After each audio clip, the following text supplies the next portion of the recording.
University का طویل corridor Fatima के जूतों की चाप से गूंज रहा था। इसके माथे पर पसीने की नन्ही बूंदें चमक रही थी और सांस फूलने की वजह से गाल गुलाबी हो रहे थे। आज इसकी जिंदगी का अहम तरीन दिन था। निकाह के बाद यूनिवर्सिटी का पहला दिन। मगर किस्मत का खेल देखें कि पहले ही दिन वो लेट हो गई थी। या अल्लाह, बस आज बचा लेना। कोई भी प्रोफेसर हो, बस खरूस ना हो। इसने दिल ही दिल में दुआ मांगी और कानों कानों वाले हॉल के सामने पहुंचकर एक लम्हे को रुकी। सामने डाइस पर एक लंबी कामत वाला शख्स पुश्त किए खड़ा व्हाइट बोर्ड पर कुछ लिख रहा था। इसकी स्याह वास्कट और सफेद कल्प लगे लिबास से ही रौब झलक रहा था। फातिमा ने जल्दी में घड़ी देखी। वो पूरे 20 मिनट लेट थी। इसने अपनी चादर को दुरुस्त किया और एक गहरा सांस लेकर क्लास में कदम रखा।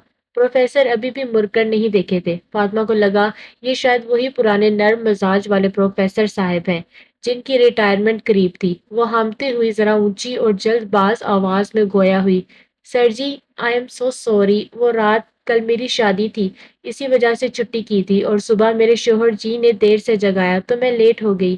प्लीज आज माफ कर दें। फातिमा के ये अल्फाज अदा होते ही पूरी क्लास में एकदम ऐसा सन्नाटा छाया जैसे किसी ने जादू की छड़ी घुमा दी हो। अगली निश्तों पर बैठी लड़कियां मुंह पर हाथ रखकर एक दूसरे को देखने लगी, जबकि लड़कों के चेहरे पर दबी दबी मुस्कुराहट आ गई। इसी लम्हे बोर्ड पर हाथ रुका। वो शख्स नहायत आजगी से मुड़ा। जो जो इसका चेहरा वाजे हुआ, फातिमा की आंखें हैरत से फैलती गई और अल्फाज हलक में ही पत्थर बनकर रह गए। सामने कोई बुरा प्रोफेसर नहीं बल्कि रोबास खड़े थे। वही रोबास जिसके निकाह नामा अभी कल ही इसके बैग में रखा गया था। वही रोबास जिनकी गहरी बुरी आंखें इस वक्त इसे नहायत संजीदगी से देख रही थी। रोबास ने अपने हाथ में पकड़ा मारकर मेज पर रखा और एक कदम आगे बढ़ कर अपने बाजू सीने पर बांध लिए। क्लास में पिन ड्रॉप साइलेंस था। रोबास की आवाज गूंज रही थी, पूरे हॉल में सुनाई दे रही थी।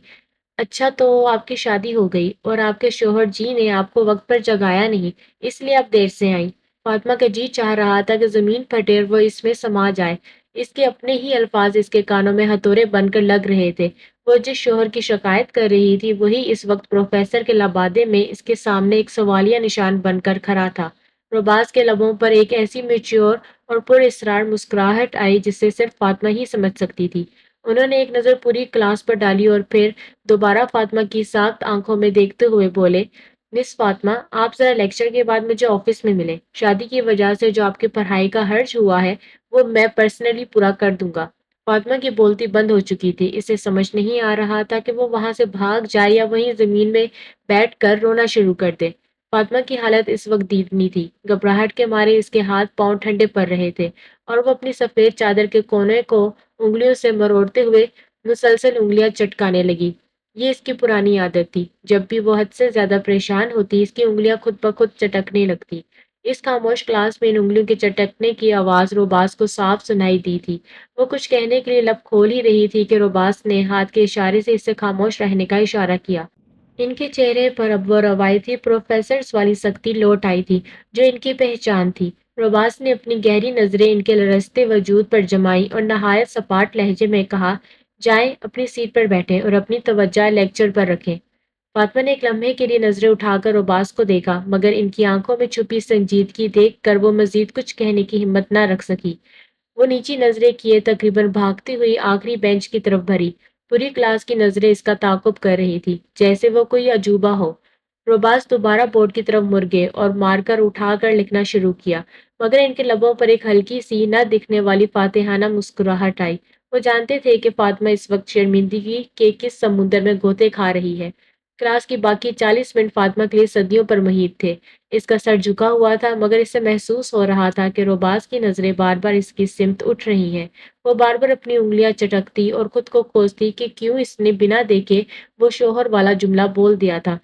जैसे ही लेक्चर खत्म होने की घंटी बजी, रोबाज ने अपना रजिस्टर समेटा और बाहर निकलने से पहले एक बार फिर डाइस से ऐलान किया, मिस फातिमा, याद रहे आपका हर्ज पूरा करना भी बाकी है। 5 मिनट बाद मेरे ऑफिस पहुंच जाएं।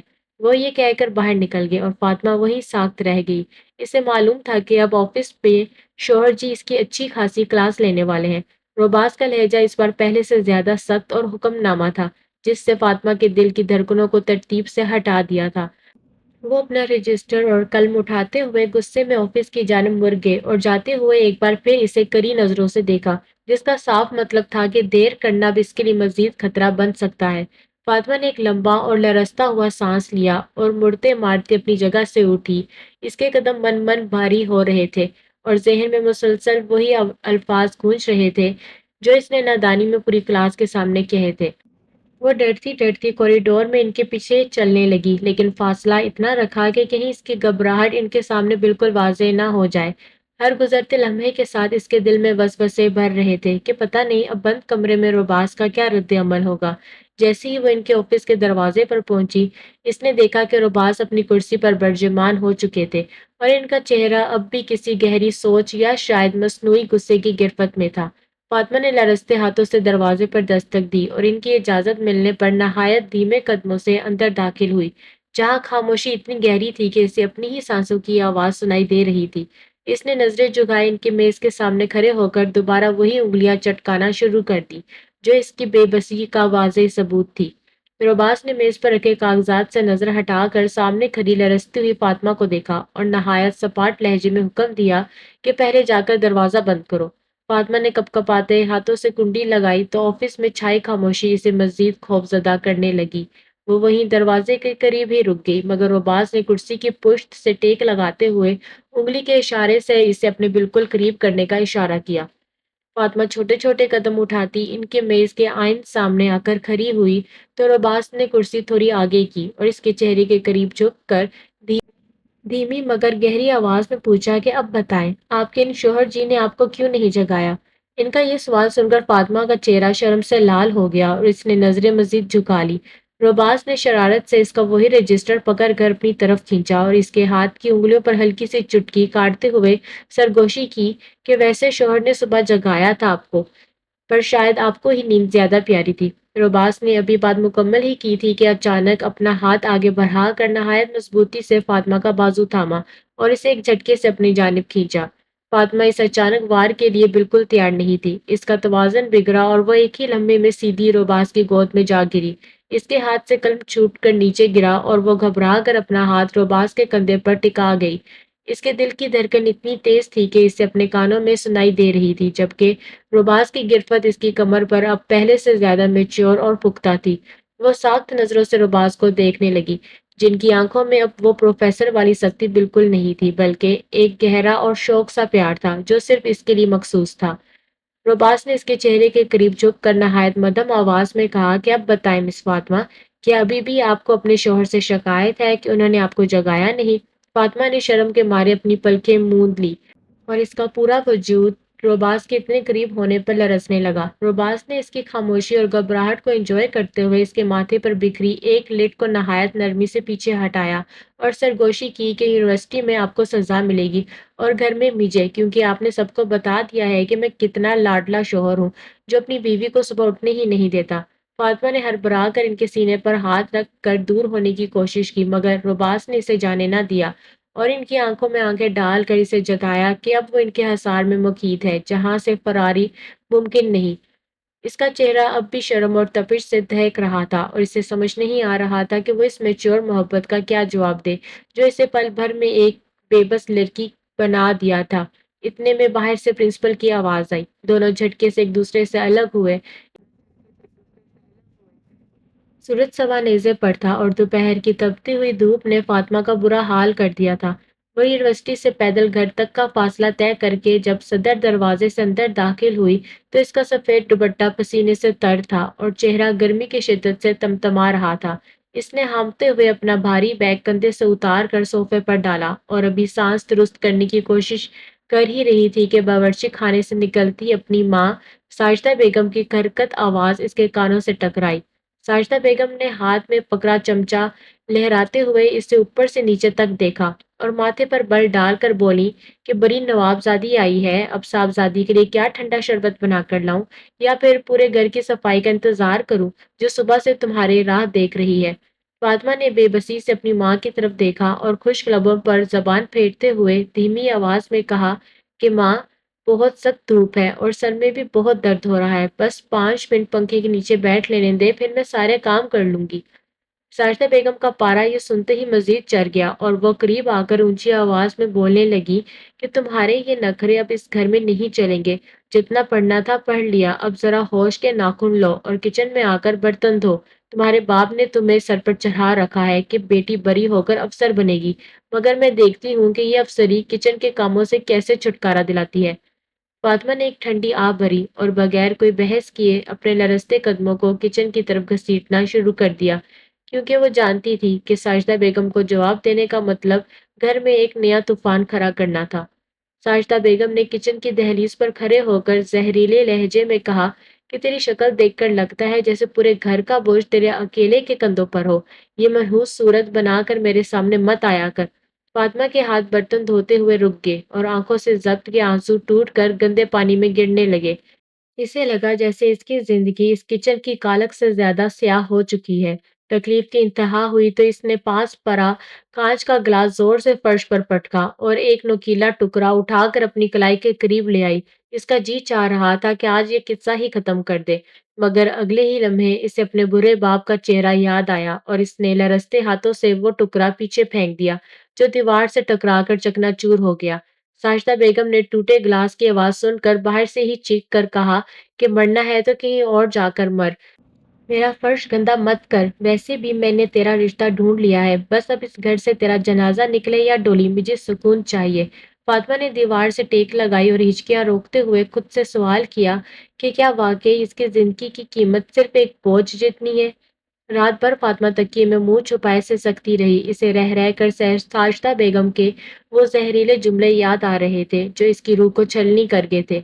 इसी दौरान मेज पर रखे मोबाइल की स्क्रीन रोशन हुई। इसने आंसू पहुंच कर देखा तो वहां प्रोफेसर रोबास का नाम चमक रहा था। पहले एक मैसेज आया और फिर फोन बजने लगा। फातिमा ने घबरा कर अपनी बैठी हुई आवाज दुरुस्त की और कांपते हाथों से कॉल रिसीव की। अस्सलाम वालेकुम फातिमा, आप ठीक तो है ना? दूसरी तरफ से रोबाज की आवाज आई, जिसमें ऐसी नरमी और फिक्र थी जो फातिमा ने पहले कभी महसूस नहीं की थी। वो एकदम खामोश हो गई। रोबाज ने फिर पूछा, बेटा, मैंने आपको कुछ खास नोट्स भेजे हैं। पूरी क्लास की असाइनमेंट आपने तैयार करनी है। क्या आप ये कर लेंगी? लेकिन आपकी आवाज बता रही है कि आपकी तबीयत ठीक नहीं है। रोबास का ये प्यार भरा लहजा फातिमा के जब्त का बंधन तोड़ गया। इसे लगा जैसे अंधेरे में किसी ने सहारे के लिए हाथ बढ़ा दिया हो। वो रोते हुए बोल पड़ी, सर, मैं बहुत तकलीफ में हूँ। मुझे लग रहा है जैसे मेरे अंदर कुछ टूट चुका है। बीच में अब हिम्मत नहीं रही। एक टूटे हुए इंसान की तरह वो फोन पर इनसे वो सब बातें करने लगी जो वो कभी किसी से नहीं कह पाई थी, और वो बाज दूसरी तरफ खामोशी से इसका दुख बांट रहा था। अगली सुबह फातिमा ने जल्दी जल्दी तैयारी की ताकि वो वक्त पर यूनिवर्सिटी पहुंच सके। इससे अपनी पढ़ाई का बहुत फिक्र थी और वो बाज के दिए हुए नोट्स भी मुकम्मल करने थे। जैसे ही वो अपना बैग उठाकर बाहर निकलने लगी, साजिदा बेगम ने रास्ता रोक लिया और कड़ी नजरों से इसे देखते हुए बोली, आज से तुम्हारा कॉलेज जाना बंद। चुपचाप बैठो और घर के कामों में मेरा हाथ बटाओ। मैं अकेली सारा बोझ नहीं उठा सकती। फातिमा का दिल धक कर रह गया। इसने रोहानसी आवाज में जिद की, माँ, मेरा आखिरी साल है, प्लीज मुझे जाने दे, मेरी पढ़ाई का हर्ज हो जाएगा। इसने बेबसी से अपने बाप की तरफ देखा जो वहीं खड़े अखबार पढ़ रहे थे। बाबा, आप तो कुछ कहें, मुझे पढ़ना है। इसके बाप ने अखबार एक तरफ रखी और साजिदा बेगम की तरफ देखकर लब खोले, मगर बीवी की एक ही घूरी ने उन्हें खामोश करवा दिया। वो बेबसी से नजरें चुरा गए और बोले, बेटा, तुम्हारी माँ ठीक कहती है, अब तुम्हें गर्दारी सीखनी चाहिए, बहुत पढ़ लिया तुमने, आज से तुम यूनिवर्सिटी नहीं जाओगी। बाप के इन अल्फाज ने फातिमा की आखिरी उम्मीद भी तोड़ दी और वो वहीं दहलीज पर पत्थर बनकर रह गई। यूनिवर्सिटी के हॉल में दाखिल होते ही रोबाज की नजरें बेख्तियार आखिरी बेंच की तरफ उठी, जहां फातिमा हमेशा सर झुकाए नोट्स बनाने में मगन होती थी, मगर आज वो जगह खाली थी। पूरा लेक्चर गुजर गया लेकिन रोबाज का दिल पढ़ाई में न लगा। अगले 2-3 दिन भी यही सिलसिला रहा। फातिमा की गैर हाजिरी ने क्लास की रौनक ही जैसी छीन ली थी। रोबाज से मजीद जब्त न हुआ तो इसने तीसरी रात इसे फोन किया। दूसरी तरफ से जब कॉल उठाई गई तो फातिमा की आवाज बहुत बोझल और रंधी हुई थी। फातिमा, आप यूनिवर्सिटी क्यों नहीं आ रही? असाइनमेंट का क्या हुआ? रोबाज ने बराह रास्त सवाल किया। फातिमा ने एक लंबी आह भरी और टूटे हुए लहजे में जवाब दिया, सर, मैंने यूनिवर्सिटी छोड़ दी है, अब मैं कभी नहीं आ पाऊंगी। रोबाज के पैरों तले जमीन निकल गई। क्या मतलब है? छोड़ दी है?